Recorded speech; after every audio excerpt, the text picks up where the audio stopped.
Well, it looks like the Fantastic Four working title might have revealed a major detail for the upcoming movie. Let's take a couple minutes to talk about the grand cosmic adventure and what major Marvel character seems likely to appear. Before we dive in, make sure you hit that like and subscribe button and ring the bell for all the updates. Also, check out that merch shelf. It really does help the channel. Well, we're also highly anticipating who exactly is going to be the MCU Fantastic Four. But it appears until the strikes end, well, rumors are going to continue to swirl, and we will not be getting any official information.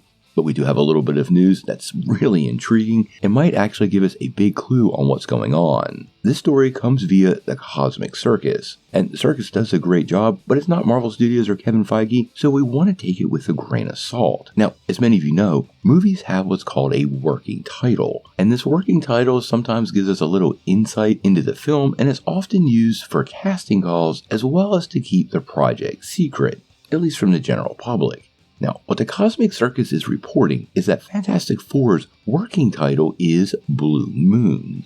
Now, many people start thinking of the song Blue Moon, but the name itself has a pretty interesting tie to the Fantastic Four themselves. Now, in case you didn't know, there is a blue area of the moon in Marvel Comics. Now, in the books, the blue area of the moon, sometimes called the blue side of the moon, was an artificial Earth-like atmosphere inside a lunar crater. Now, this blue area was first explored by the Fantastic Four, and what they discovered there was the ruins of an ancient alien city and a citadel, and in that citadel they found Uatu the Watcher.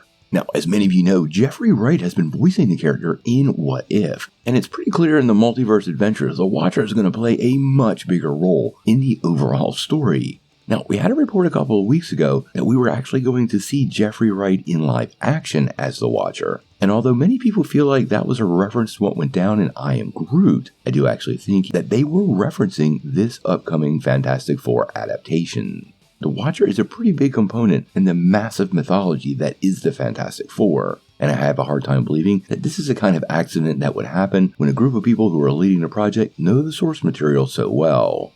Now, as of right now, we don't have a lot of other details about the film. We know it's going to be a grand cosmic adventure, and more than likely Galactus is going to be the main villain. We did get some reports that Frankie Ray version of Nova could be his herald, but all of that is yet to be confirmed. We do know for sure that Matt Shakman is leading the charge, and beyond that, nothing else is official. There are a ton of names attached to the project, including Antonio Banderas as Galactus. Ebon Moss-Bachrach might be playing one of those heralds, which many have presumed to be Terrax, but he's also reported to be up for the Thing. And then there's all the rest of the names associated with the Fantastic Four, including Vanessa Kirby, Joseph Quinn, Adam Driver, Jake Gyllenhaal, Matt Smith. The list goes on and on. So until we get some official news on that, we don't even really want to talk about it. Now, the movie is set to release on May the 2nd, 2025, and with the Screen Actors Guild seemingly wrapping up negotiations, I think this one will stay on track. When we know the answer to these Fantastic Four questions, we're going to have to wait and see.